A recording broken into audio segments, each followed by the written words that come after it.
Welcome, everybody, to the Customer Success Leadership Roundtable. I'm Andrew Marks, co-founder of Success Hacker and our success coaching training program. We're back for our monthly live webcast today, talking about working with customer experience.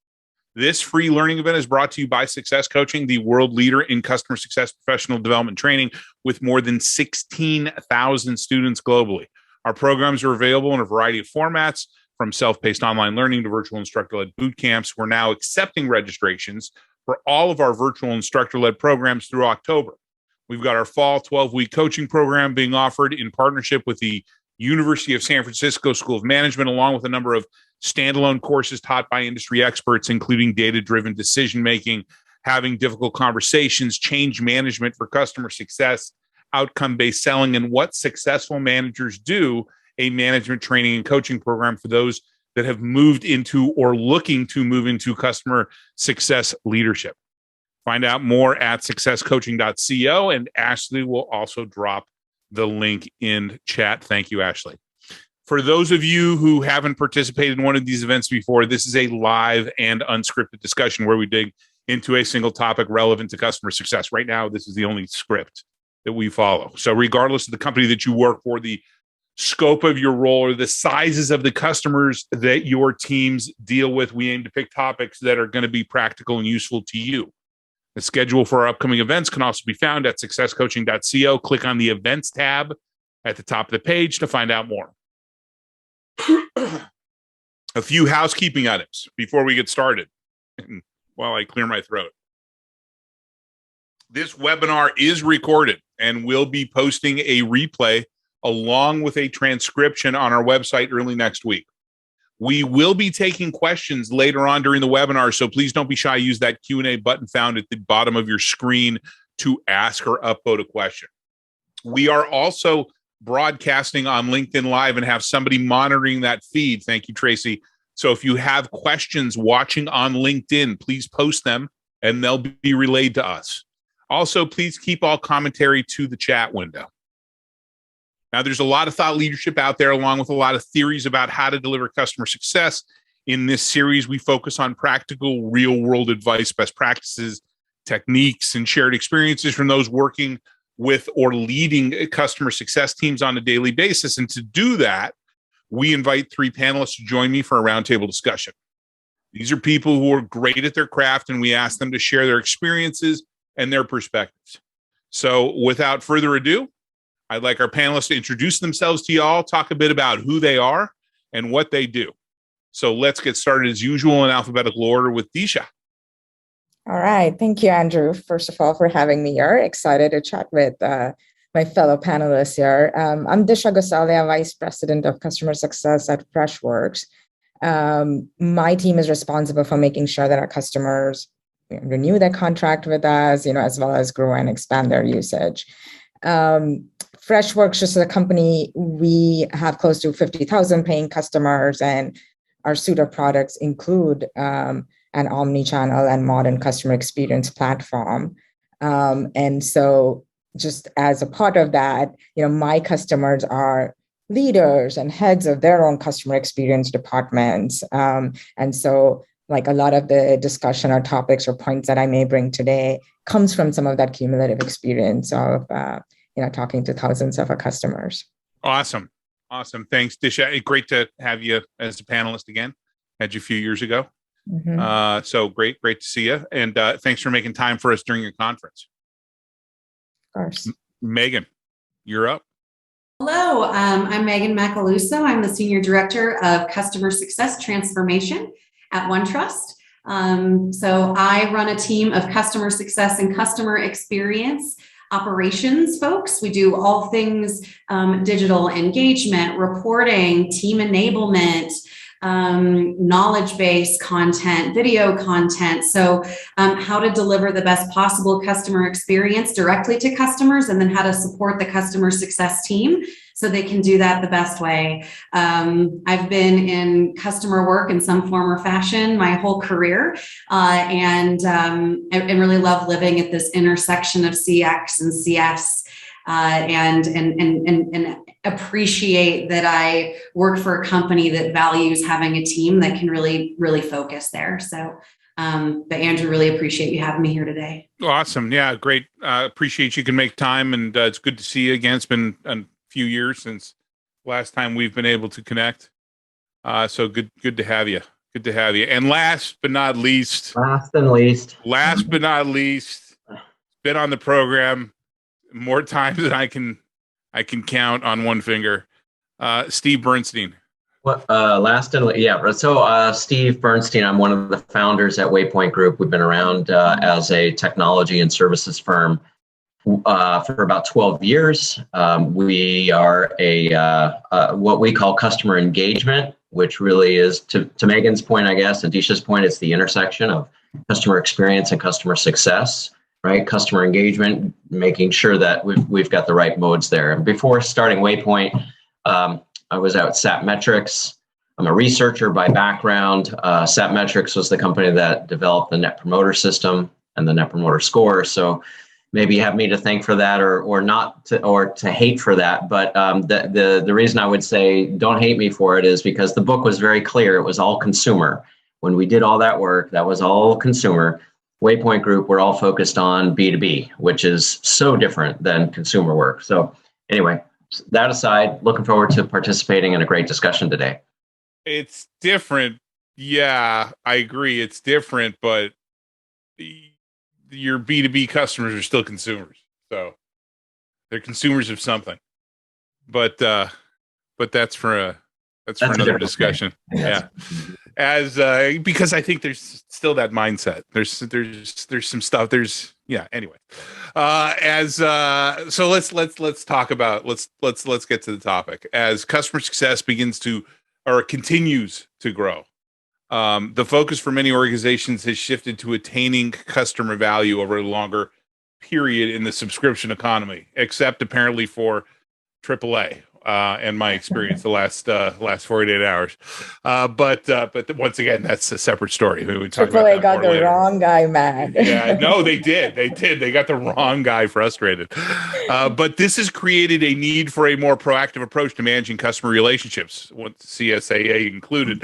With this evolution, customer experience has also become a much more prevalent role as companies look to create a memorable, positive experience with their brand or product that will keep customers coming back for more. And this includes everything from the way we communicate with our customers to how they interact with the products and services we provide. We talk a lot about outcomes and value, but not enough around customer experience. So to get us started, I'd like each of my panelists to define customer experience in your organization. Disha, let's get started with you. We'll do the alphabetical order thing. Awesome. All right.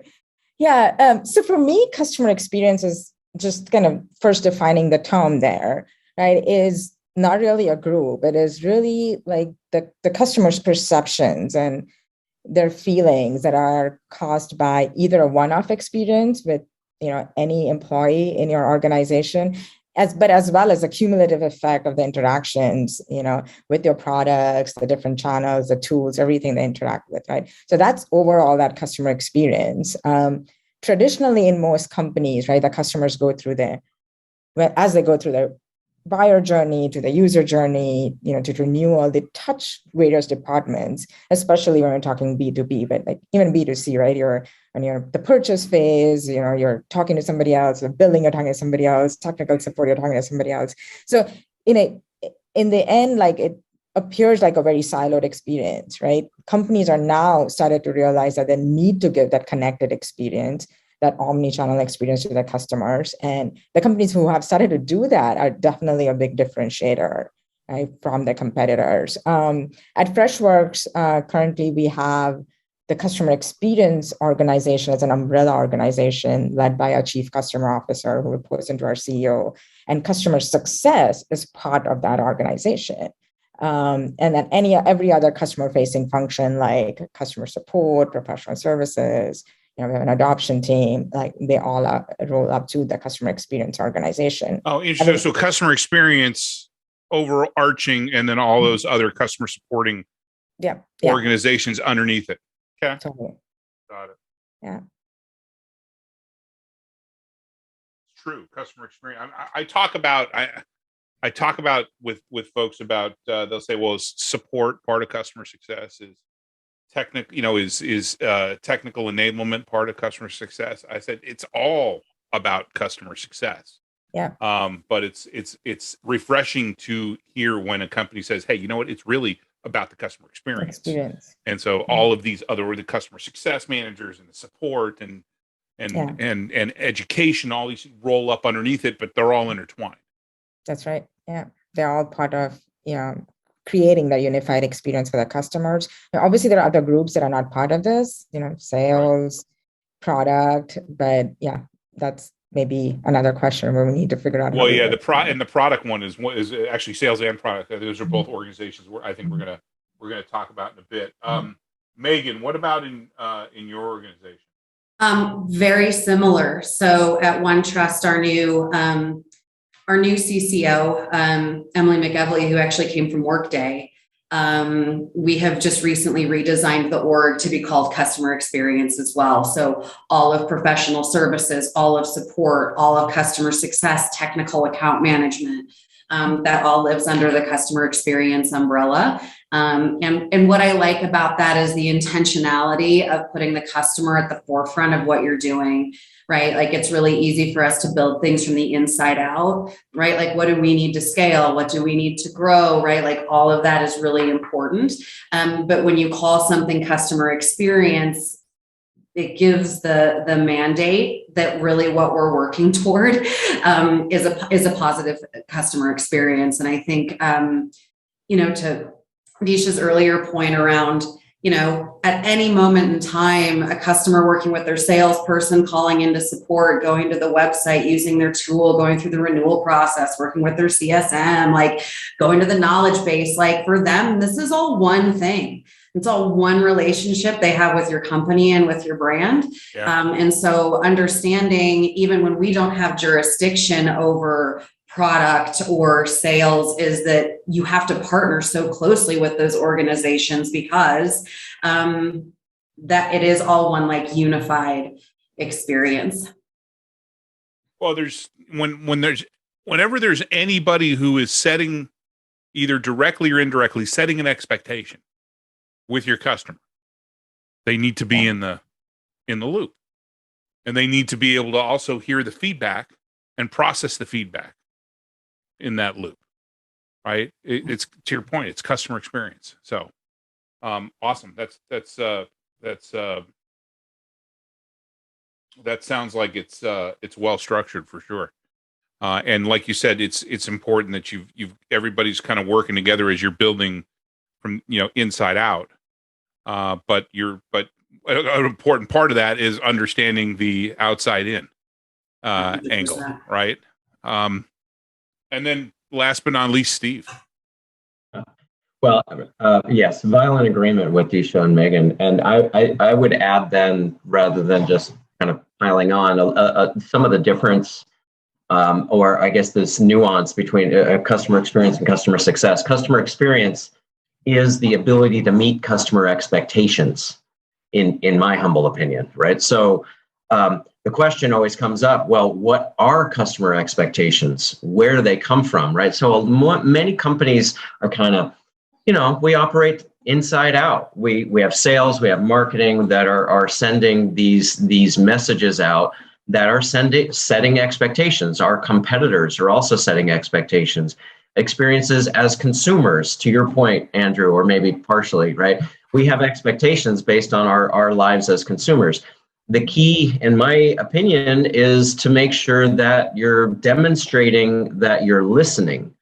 And no better way in B2B than to leverage the customer success organization to help you do that.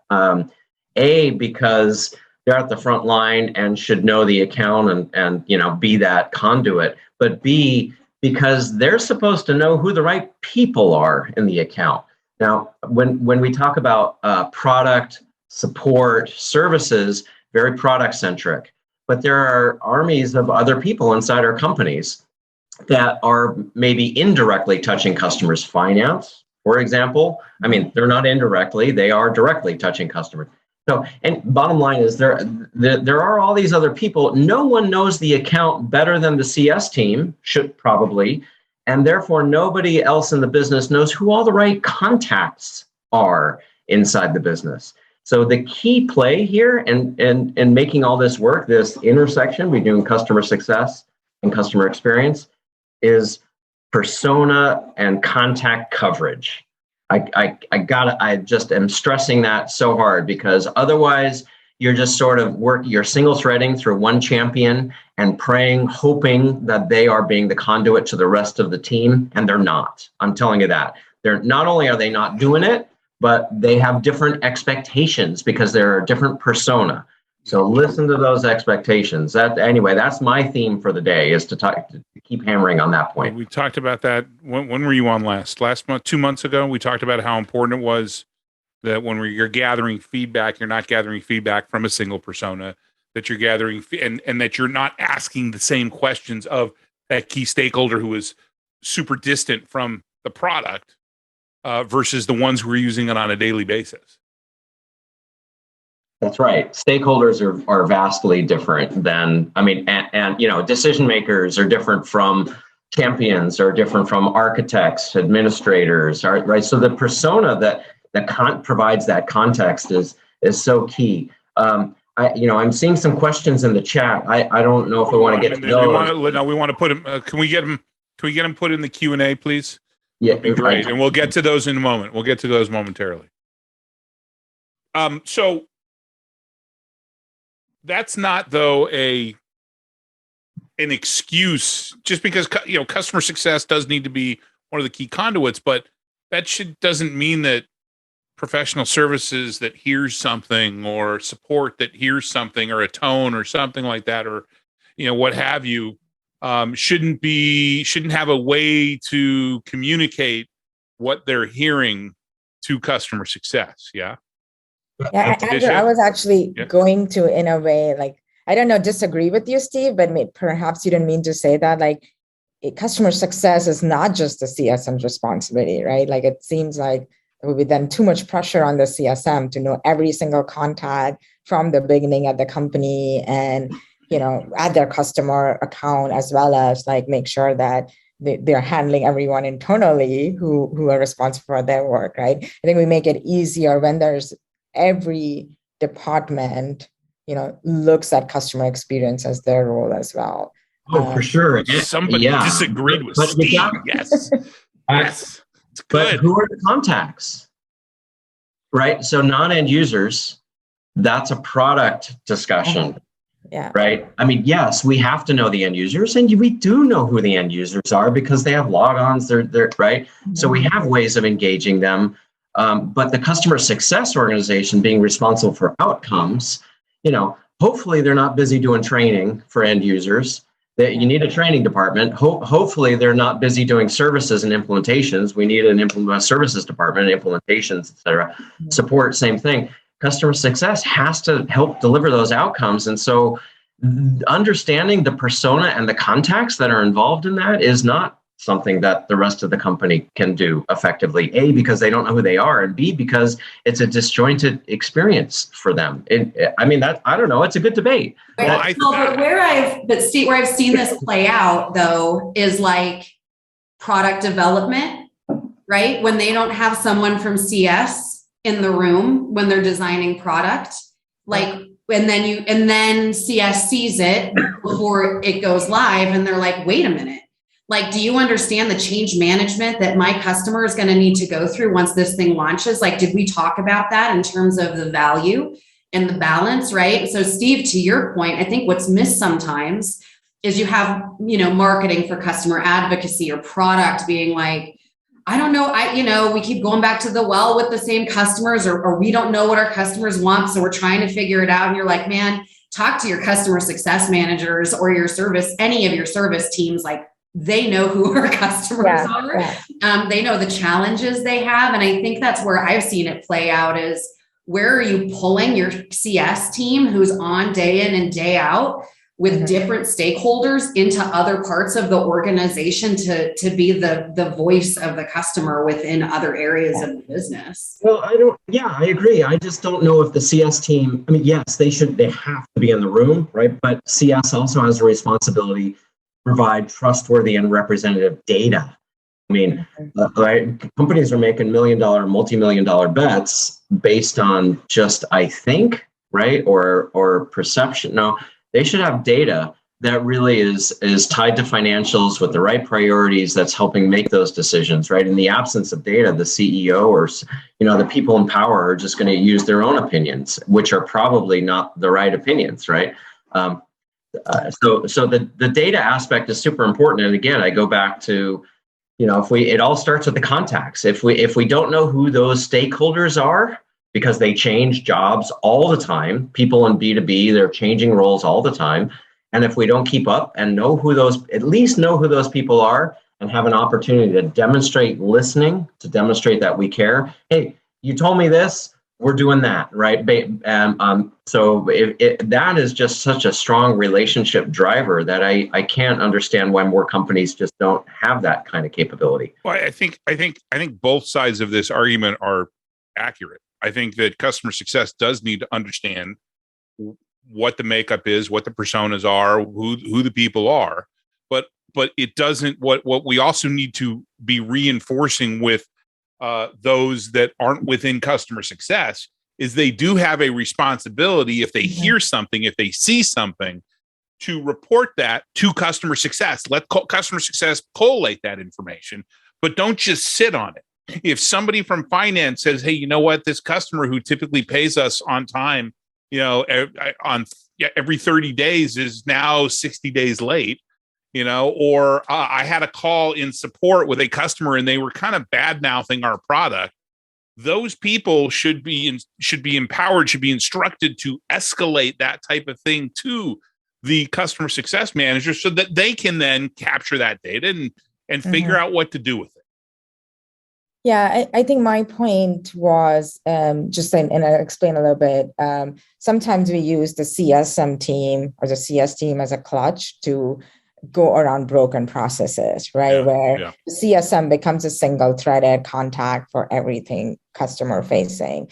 And that's why if there is a customer experience department that is really looking at the holistic customer journey, right? And we're designing our processes from like the customer perspective and like outside in instead of inside out, then the CSM is kind of more empowered to, obviously they need to know their customer, their use cases, but then the other supporting teams are kind of doing their work and it works like clockwork as well.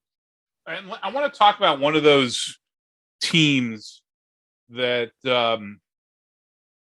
we could spend all day talking about sales, but let's talk about product instead. Okay, because there's a constant struggle with sales between sales and customer success. We all know that. But a lot of that has to do with just educating them. Yeah, what you're saying isn't right. But let's talk about product in particular, because I see a lot of customer success teams, especially in earlier stage companies, needing to kind of fill in gaps. Right, where product is not complete, misses the mark, what have you. How do we get the product organization, at the right point to put more focus on the customer experience? I have maybe a question, right? The question is, what's your definition of product? Is it the whole product experience or is it just the technology? And I tend to think of the whole product experience. There are all these elements that have to go into the solution. I'm seeing in the comments some discussion about change management. Pam, really appreciate your comment too about change management. That is part of the product. It has to be. Otherwise, it's you just chucking software over the wall. We can't do that. We have to be responsible for the outcomes. And if we don't know what it takes to get that outcome and let the customer figure it out, then it's a bad customer experience, right? So if we can come with the expertise, process definition, Racy's roles and responsibilities, some of these things. And then customer success should be the coach that does two things, right? Helps adapt all that for that particular account's environment, but also has to be ears and eyes on the ground to be able to help the rest of the organization really understand what's going on in the account. And I think that's through data, right? Storytelling, big important piece of it.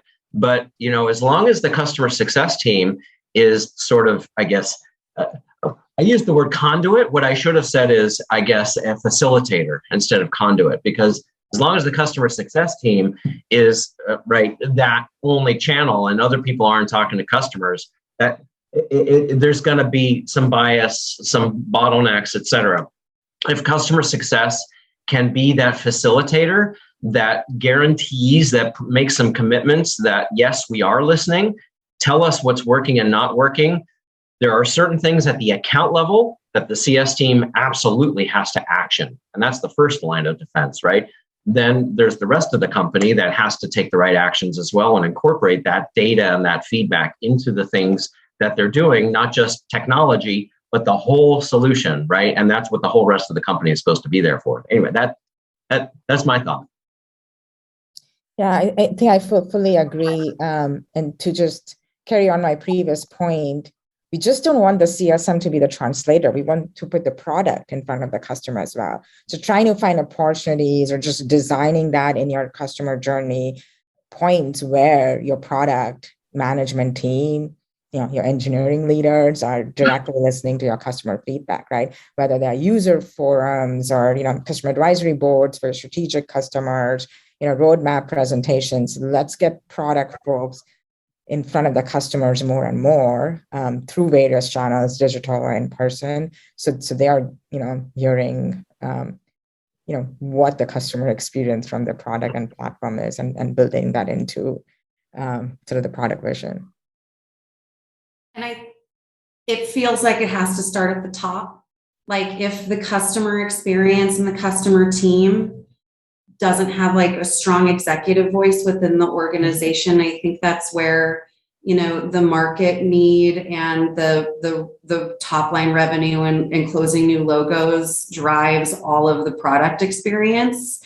And so like just that balanced executive view of listening to customers and listening to customer success managers. And I think, Disha, to your point, that the entire expectation for renewal and retention does not sit on a CSM, because that is unfair. If the company is not listening to customers and are not designing a product around them, then it cannot be up to the CSM to build all the equity and relationship to keep every single customer. And so I think, like Steve, to your point, if the data is important and that feedback loop is important, it means that there's executive voice that's helping to support what it takes to collect, organize, report, and use that data, right? Because depending on how mature your organization is, your capabilities to do that requires resources and it requires strategy and planning. And I know many organizations don't have that kind of support. And that's really, I feel like, at the center of your ability to do a lot of this stuff.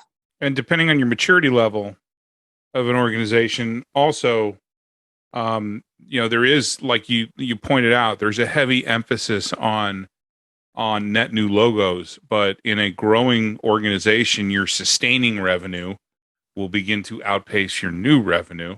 That means we need to make sure that we are keeping our customers, right? Because we're playing a long game here.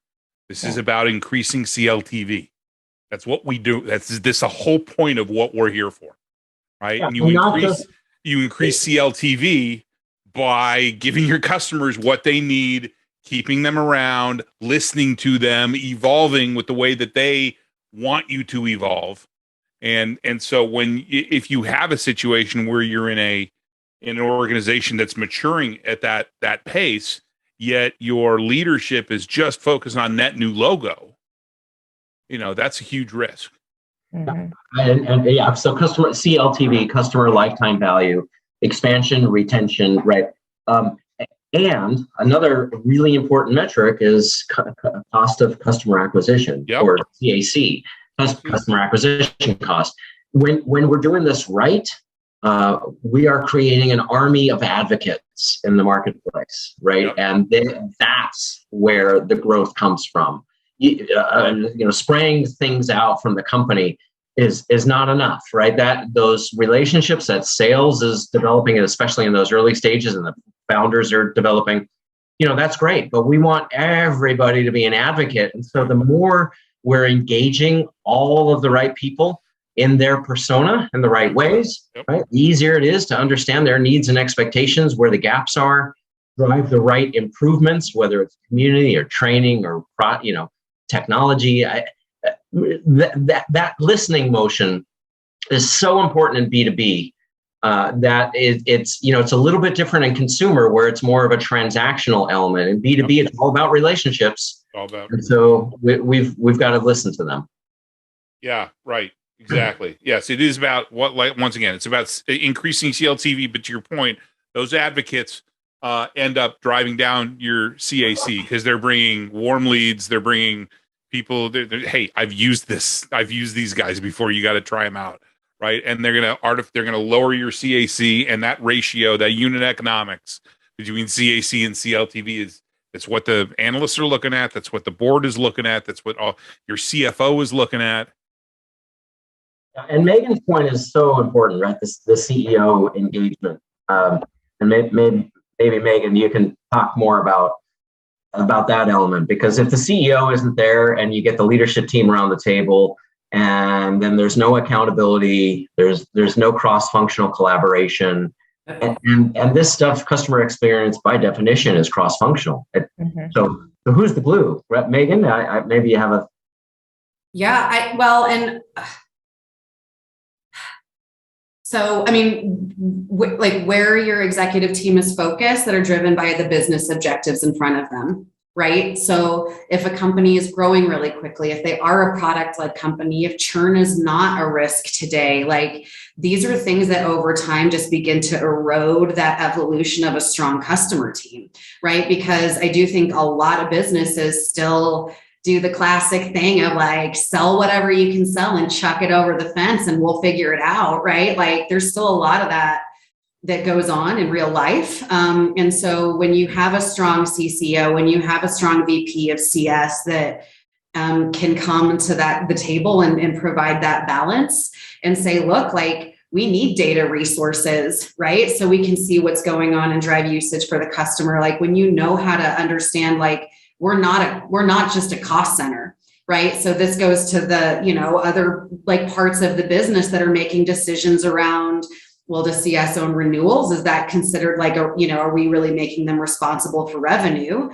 And if they are, what do they need to drive that revenue? So I think it touches so many different areas, but really what it boils down to is that really intentional customer centric view from an executive place.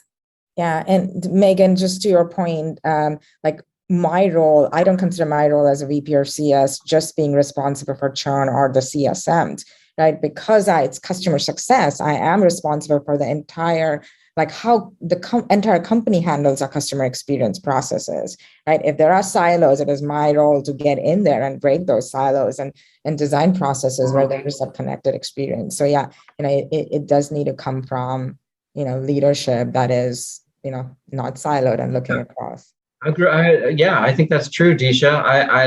I think it's our job to bring them representative and trustworthy data, right? That is, I use this word all the time. I call them ORPLs. ORPLs are these imaginary combinations of apples and oranges. We tend to do this with a lot of our customer data. We throw everything in a hopper. We run surveys and we throw everything into this one big basket. And yet, strategic accounts, totally different from long tail small accounts. Decision makers, totally different from end users. The way you slice and dice that data is so important. And so if we don't have good coverage, it's going to get really thin really quick. It's not going to be trustworthy. And then what do we do? Right? So now we're just basing it on opinions.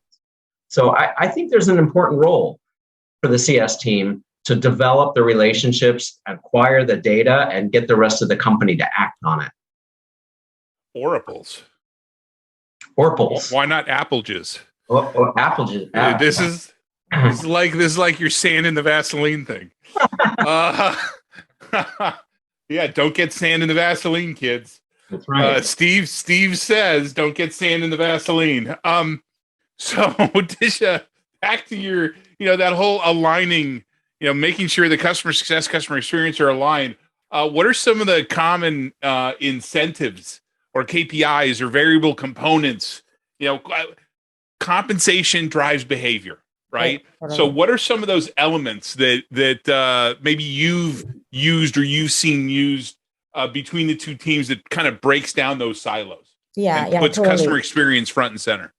Yeah, I mean, in my experience, if everyone who touches the customer, interacts with the customer, doesn't have similar incentives, it becomes really difficult, right? So if you have an account management team that is only responsible for bringing in new revenue, but not responsible for retention, and the CSM's only responsible for retention, it just makes, that keeping that connected customer experience sort of that much more difficult.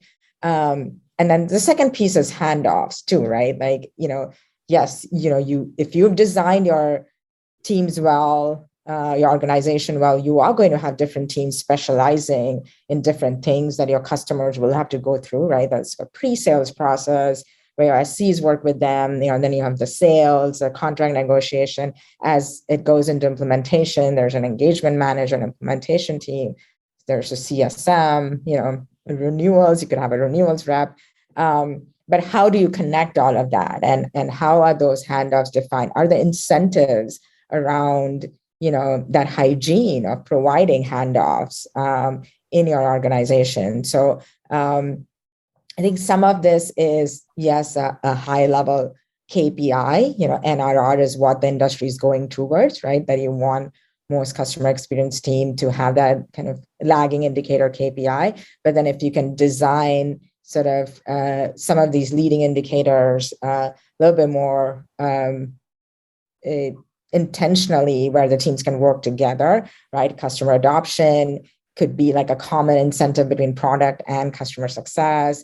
Net retention is a common incentive between AMs, like your sales teams and your customer success and customer support department as well. CSAT obviously is a common incentive. That just makes like sort of that whole engine flow and work together. But yeah, like at my company and the current organization, we're right now really focusing on having a playbook that really removes all the silos, right? So what is that handoff between after the sales is completed and then after implementation, and how are the different teams really talking to each other so the customer doesn't feel like they have to repeat themselves. Yeah, that's huge. We talk about that all the time, about how that handoff from sales to post sales is such a huge moment of truth. It can really make or break your future relationship with the customer, how well they feel they were treated. There's so much change there in that moment, right? Like your stakeholders internally and externally, like flip the big, there's definitely like the frequency of like surprise after the sale, right? Of like resetting expectations. Sometimes you have to resell a little bit to people that were not involved in the buying process. We really try to do our customer journey mapping cross-functionally. Like this is a really critical, like practical application. If I leave here today and no one heard a single other thing I said, it would be get on paper today what your customer experience is and have your sales people, your product people, your CS people at the table to understand that, because that's where the glue is.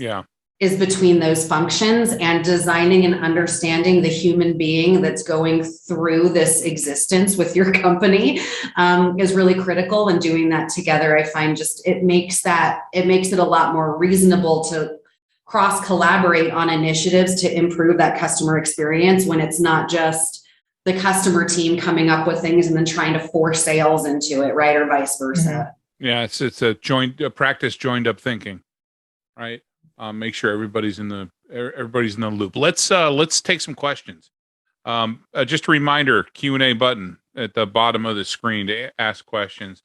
And or upvote a question that you like in the list, by the way. So right out of the gate, upvoted question. First one comes from Caitlin. Uh-oh. You lost. Are you still there, Disha?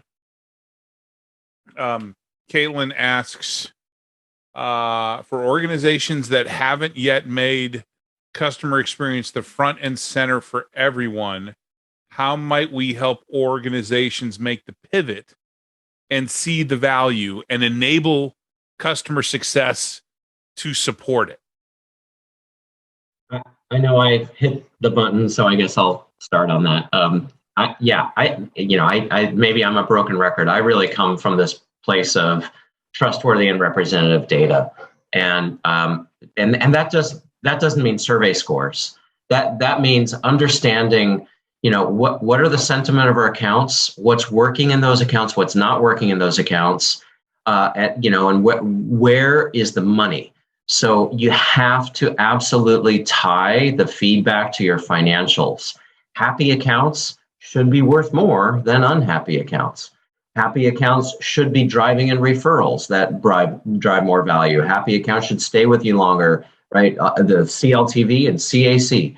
So if you're not measuring those things along with customer sentiment and the why, then that would be the place I would start.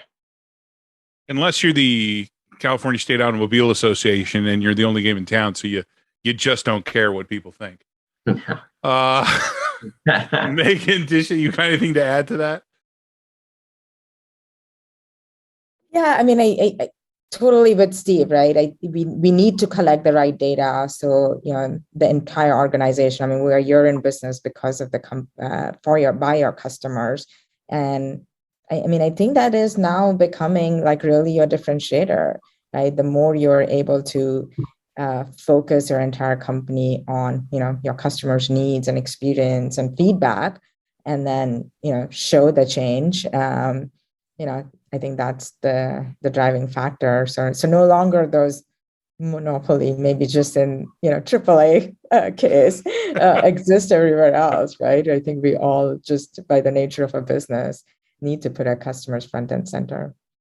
If you have that good data too, and you can tie it to your revenue, if you get in front of leadership that doesn't quite comprehend what's necessary to deliver what your customers need to make a successful organization and successful customer base, understanding what metrics lead to what revenue impacts and being able to, articulate that and share that with your CFO, right? Like those are the things that allow you to grow and invest in your organization to make those needed changes. Yeah. Net revenue.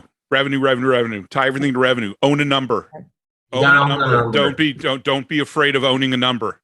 People who own numbers, and you make your case using revenue or expense, right? When it's financially connected, it gives you a lot more leverage. Andrew, I'm going to clip this part from our recording and show my team because, I keep getting asked, right? Why are we like, there are people who just want to drive adoption. I don't want to drive revenue. No, it all needs to come together. It all needs to come together. Yeah. We're not asking, and what we're doing in customer success, we're asking you to own a number, but we're asking you to own a number that's already there. Okay. There's a difference between owning a number that's there and owning a number that you would like to get in there. Okay. And that's why the motions of sales versus customer success are different. Sales owns a number that we want to get in there. We have the number, right? So you can't be afraid of owning that number. You want to own the number. Caitlin, thank you for that question. And yes, once again, just to be clear, I did not say, oh no, because of your question. I said, oh no, because Disha momentarily disappeared. So we love all the questions that we get. Next question comes from Sadiq. I hope I pronounced your name right, Sadiq. If not, apologies. In the near future, do you see customer success and customer experience becoming one? I think they're already one, right? As I said, I feel like customer success is the larger umbrella. And, if you consider customer success manager as a team, that's part of that organization. But yeah, I think companies that have started to give customer experience, and that's a big driving factor in their growth. They are creating this as a separate organization under the CEO responsible for sort of, net retention, CSAT, expansion type of goals. But yeah, I think they should be one. I mean, yeah, I'm with you, Disha. What do you think about the internal perception? There's politics and right. So if the CX, which is the right ability to meet customer expectations across the entire life cycle, if it's owned by CS, is there a perception of bias inside the company? Do you need a CX coordinator, at least, that's kind of leadership participating? Not necessarily, it doesn't have to be C-level person, but what is, how do we get over perceived political bias if it's part of the CS organization? Yeah, I mean, that's definitely interesting. I feel like if at the top you are aligned on common objectives and principles, you can always go to something, that everyone sort of aligns and agrees upon, and, remove the politics out of it. But yeah, I mean, I think if there is, usually there's an operations or a strategy team that kind of brings in the data, brings in some of that research that is third party, that is non-biased as well, right? Holds product responsible and sales responsible for some of those numbers. That's definitely needed, like a neutral party. Like when you talk about that too, like as a company gets bigger, you automatically see this like natural siloing, right? Like you're all of a sudden you're like, well, this, we have this team of 10 people and they kind of did everything, but now we're bigger. And so we have a CS team and they do this, and we have a CX team and they do that. And things just sort of naturally start to break apart. And sometimes I think companies, like, you don't even realize it's happening. Just if you're growing really quickly, those things, march ahead. And then you've got separate initiatives, right? You've got a delivery team that's like, man, we're just grinding with our customers every day and we're trying to get our customers renewed, and, I'm taking escalation calls and that's my life. And then you've got another group that's like, well, we're creating digital this and we're creating a way to do that and we're doing the knowledge base. And it's so easy for that stuff to just go and not even realize you're not bound together by Disha, to your point, like joint initiatives, joint values, joint goals. So, I think particularly as a company changes and grows over time, is just to keep those joint goals between you, to make sure people aren't, like spinning off and doing separate stuff. But that requires leadership. That requires leadership to be, collaborating together, setting corporate objectives that include all those different elements, all working to that. The goal should always be, how do we, it should be a standard goal.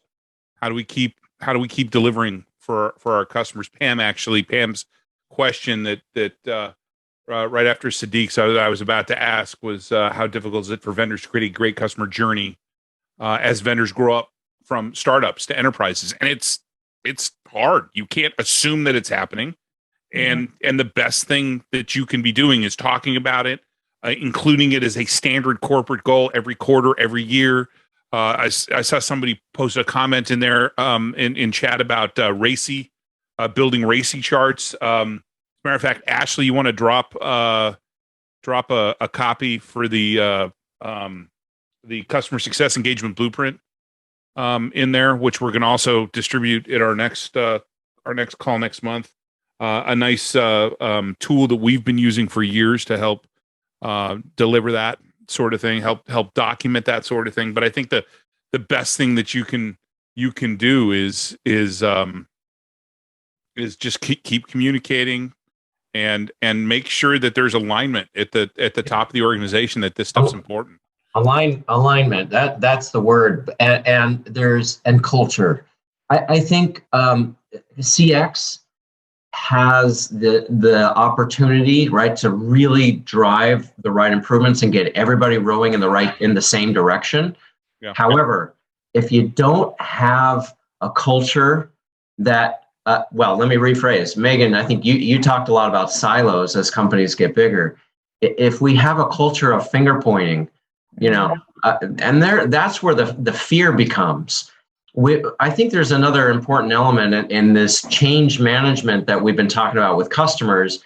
It is change management for CX. By definition, right? Customer experience generally means doing something different. Like, here's the current experience. We've got some customers that are not happy, or they're getting lost, or these are the issues. We're going to do this, right? So by definition, there's change. And so if there's a culture of finger pointing, then it's going to be really, really difficult to drive those changes. And 9 times out of 10, what we see are the fundamental root causes are just, hey, we didn't understand customer expectations properly. So, where and how do we do that? It's a process improvement. It's not a finger point, you guys messed up. Mm-hmm. So we've got to help the rest of the organization get there. Yeah, totally. And just to answer Pam's question directly, and to kind of take an example of Freshworks, as Freshworks grew from a startup, to now like a $400 million ARR company and growing, the CX organizations evolved, and it's completely changed from what it used to be. Right? It started in a sales role, or reporting to the sales regional leader, just handling renewals and creating referenceable customers, to now like this, big department that really runs all the cross-functional customer-facing initiatives, is responsible for NRR. So it does come from that, the values and the culture set from top, and, like evolving your organization to do the right things. I also know in terms of Racy, like every role at every company I've been at, the first thing everyone wants to do is put together a Racy. And sometimes I think that just becomes like a way to just say, hey, this is my role and this is your role. There are blurred lines between AMs and sales and CSMs and support. And we need to recognize that we work as a team. Obviously there's accountability, but, we all like work as a team towards that, customer experience and providing that delightful experience. Yeah. Awesome. Sadiq, Pam, thank you for the question. Let's move on to Billy from LinkedIn. All right, we got a LinkedIn Live question. Billy asks, what's everyone's take on success when it comes to companies that have acquired other products, employees, services? What I mean by this is that there's a mentality to unite the company under one umbrella for shared resources, customer strategies, playbooks, technical resources, etc. So like I'm assuming he's asking this from a customer experience perspective.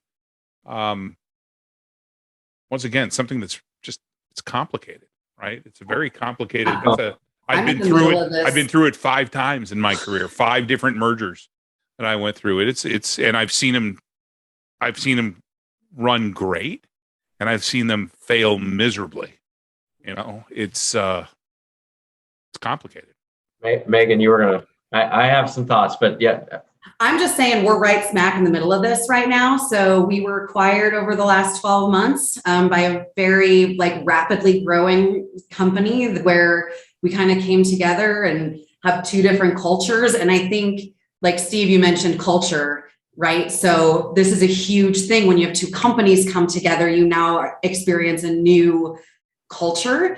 And so now you've got customers on either side, silos and groups, and everybody's kind of merging together, and it's just uncomfortable. There's no way your customer's not feeling that. I mean, it's just anything that's going on like that internally, is felt by your customer. And I think for us, what's been critical is the idea that we really do no harm to our customer, right? And so how do you say that over and over and over when you're making decisions, is what is the impact to the customer, and what are we doing to keep that front of mind while we're all trying to figure out this stuff. And, we were acquired by a company that is not like in the business of acquiring companies for a long time. So we're kind of like creating the playbook as we go. I would just say expect to be super uncomfortable for a while. And then two is, like, how do you bring that culture together so that people trust each other so you can make smart choices and keep that your customer front of mind? Two thoughts, if I may. Disha, am I interrupting you? No, go ahead. First of all, I would say, we see this all the time, and companies, like, there's an acquiring company, and the first thing they start to do is change everything. And I'm like, well, wait a minute. There's a reason why you bought this company. They had something, presumably a customer base that you're buying in addition to technology and everything else. So it's a great opportunity to, at minimum, baseline what's working and not working in the acquired company versus the acquiring company. Compare, right?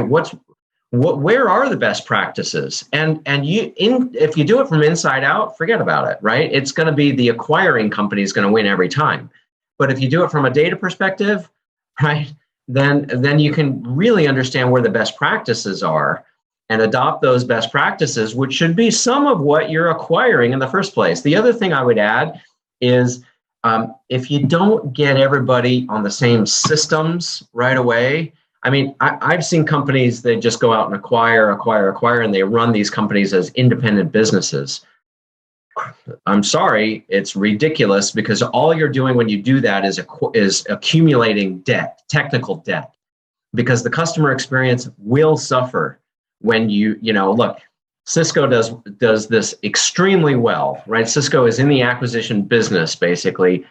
They have a dedicated acquisition team that is all about integrating and pulling out best practices and making sure that transition is smooth. I would encourage everybody to look at how Cisco does these kinds of things, and because they've been a great model in making this stuff work.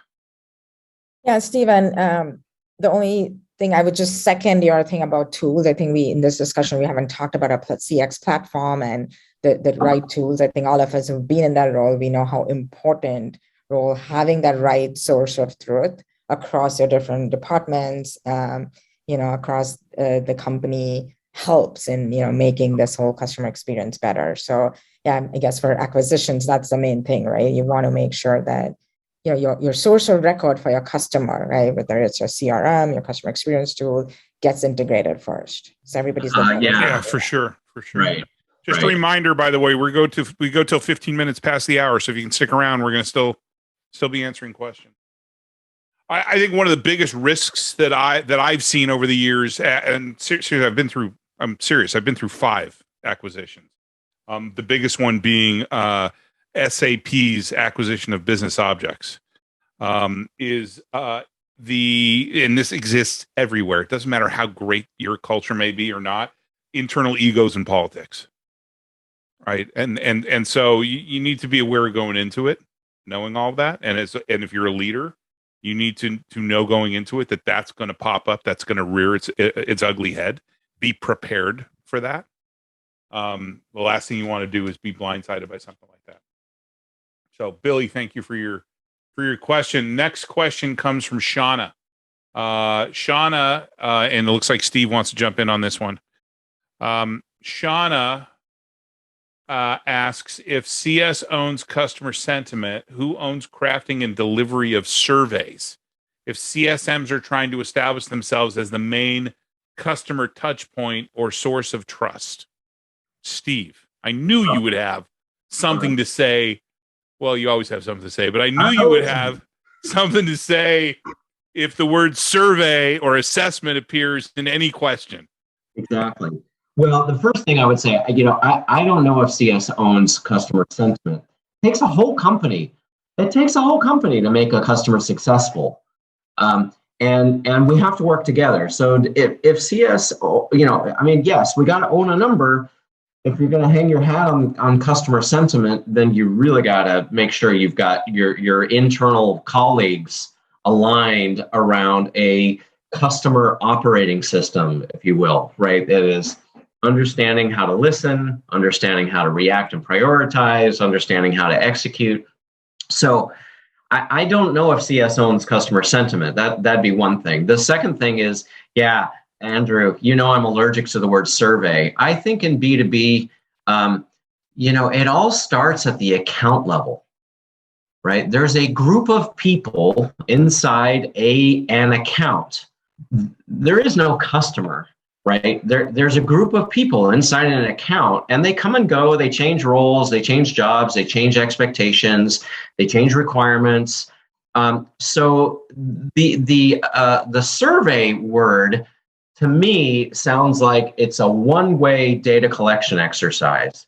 And I think it's so important to communicate more effectively with your customer. And that's why I like the word assessment. Like, hey, we want you to assess your outcomes and experiences with us.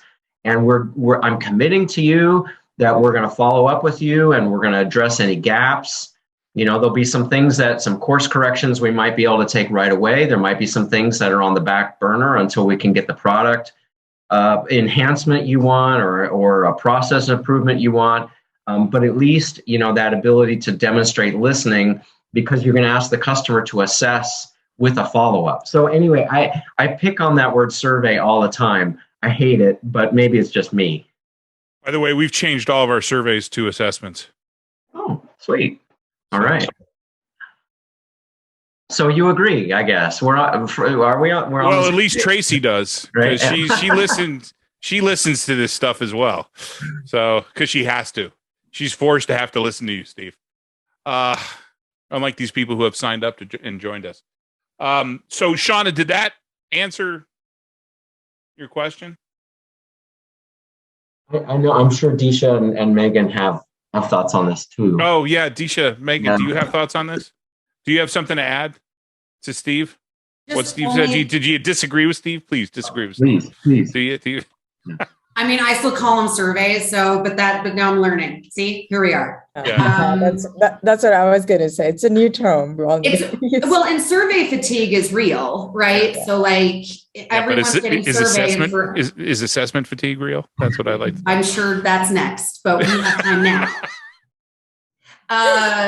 No, I think that the point around like you have a group of people in B2B, right? So one of the frameworks that we have is like, the average size of like customer stakeholders, something like 8 people now, right? You have, you've got procurement, you've got the economic buyer, you've got multiple admins, name it, right? Everybody, it's different.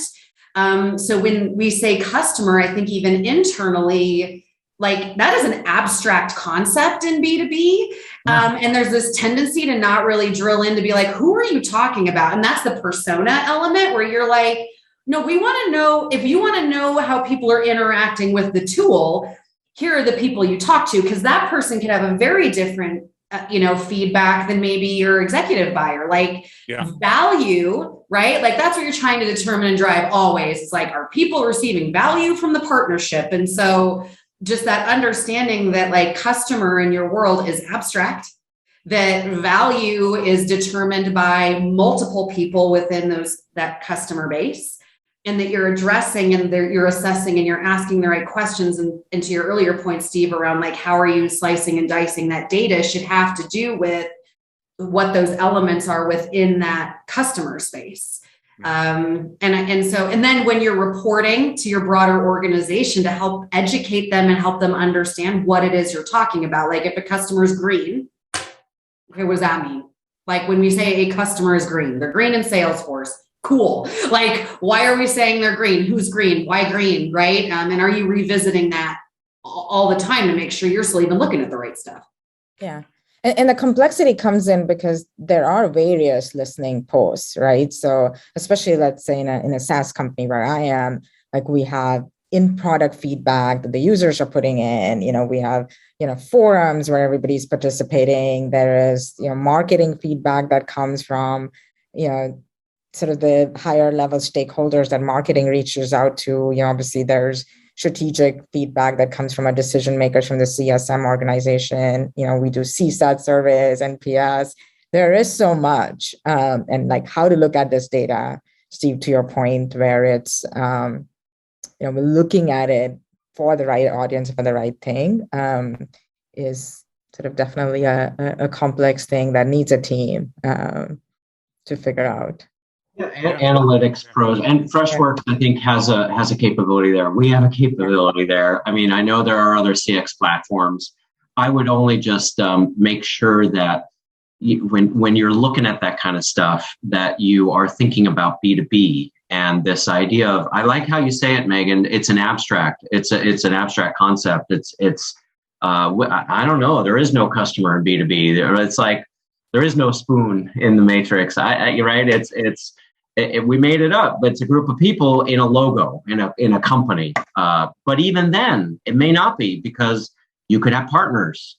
You could have, right? There are third parties that could be involved. So, just if we think about it as the individuals, and then the next layer is persona, and then the next layer maybe is an account, and then there's a cohort, and then there's segments. Whatever platform you're thinking about should understand what an account is, give you account level insights in addition to all the others.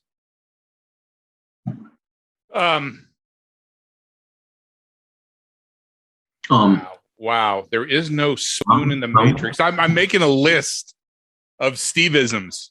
We've got, there is no spoon in the matrix. Don't get sand in the Vaseline and Oracle. So thank you. I'm going to Orple.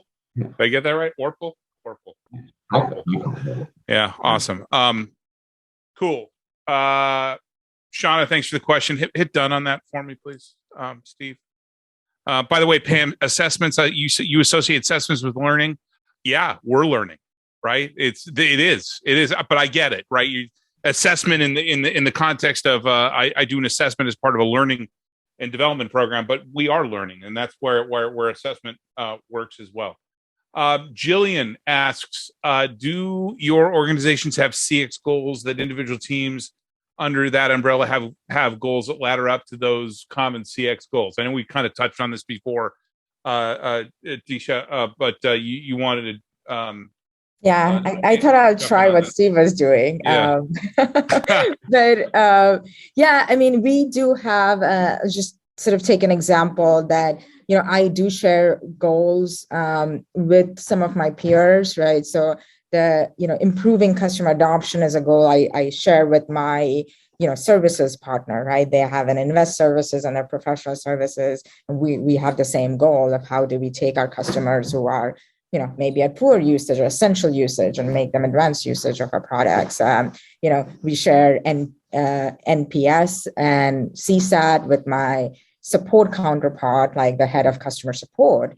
And, that way they have like skin in the game of making sure that we have, from a CSAT survey and NPS perspective, we're gold on the same things. I share NRR with my sales counterpart as a goal. So, I mean, they need to roll up, and so my CCO has a set of goals, and, all of us sort of below have, our set of goals, and, we partner together. Right. It's just a matter of figuring out what the right KPIs are. And Disha, I know you need to bolt so you can catch a flight. Safe travels. Thanks for making time for us. And we'll talk soon. Travel safe, Disha. Awesome. Thank you. Let's see. We got just a couple of more here, so maybe we can get through them. From Jack on LinkedIn Live, for organizations that do not have a dedicated CX team, would you recommend that they perhaps invest in a solution that aggregates customer sentiment, like Staircase? And of course, Steve. Well, of course, Steve's gonna jump in. I'm gonna jump. Disha's gone now, so I won't do a commercial for our product. But I mean, I'm not familiar with Staircase. Yeah. If it's a B2B centric product, there's a couple of things that you need to be able to do, right? It's not just about a survey or the form. It's not just about the analytics. You really should be thinking about a closed loop system that gives you insights, whatever your role is. So role based, if you're a CSM, you need to know the account. If you're sales and you're thinking about, farming and expansion, that's a different view. Marketing, a different view, right? So you should have a platform, and it should be it should be designed for B2B. Does Topbox do that? Oh, you think? Yeah.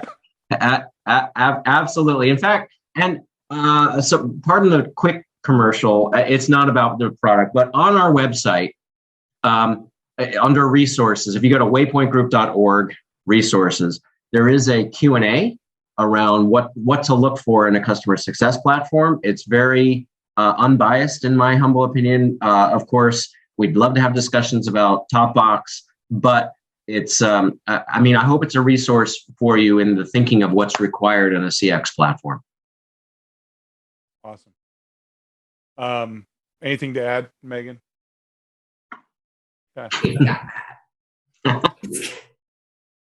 Steve hit done on that, even though we lost Disha. I can't remove Jillian's question that we already answered, but you get it done on that. We got another question from Jillian.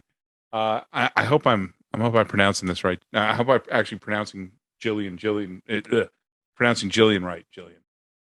Every other Jillian that I know pronounces it that way, but please let me know if that's not correct. Oh, good. Thank you. I am awesome. Is an assessment actually a survey? Assessments can mean a lot of different things. I know the answer. The answer Steve's going to give. I'm going to zip it. Megan and you guys should, because you know what my opinion is. I mean, it's I don't have a horse in this race, Steve. I'm trying to get, yeah, come on. No. I think an assessment can be, I agree with you. I think the two can be used interchangeably. Really, a survey is what you're doing with the survey is you're assessing how somebody feels about something. What you're doing with the assessment is you're surveying them on how they feel. I mean, I think they can be used interchangeably. So, I mean, we use assessments on our learning platform to assess where people are at, how they feel, what they know. Before they go into our learning and development program. And then we have a certification exam once they get done to assess. Yeah, I mean, I think it's the same thing, right? With regards to experience, we want to assess where they're at, right? What's strong, what's not strong, right? Same in a learning point of view where you're like, let's assess where you're at and then work out the plan for how we're going to get you from A to B. So I think, CX is the same thing. It's let's see where you're at, what your perceptions are.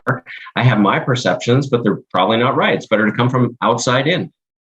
Yeah, exactly. I think you're just getting sand in the Vaseline, though. I am just getting sand in the Vaseline. Yeah, you're just covering everything up. Okay. So we're at the end of the time that we've got for today. I think it was a great conversation, but it's not what I think. It's what all of you think. So please let us know by posting your feedback on LinkedIn and tagging either myself, our guests, or Success Coaching. I want to thank our guests for spending the time with us and for the ideas, thoughts, insights, and best practices that you've shared. One final note, great CS leaders know that they don't have all the answers, but they know where to get them. That's why we created the CS Leadership Roundtable to harness the knowledge and experience of the community to help everyone improve. We hope to see you again at our next event on July 13th. When we'll discuss utilizing customer journey mapping, and I'll share with you not just the wisdom of the crowd, but also a nice handy tool, which I dropped also in the link here. We'll talk a little bit more about it next month to help you get your arms around the customer journey. Until then, make sure that you make space for yourself and your mindset every single day, and have a great rest of your day, week, and month, everybody.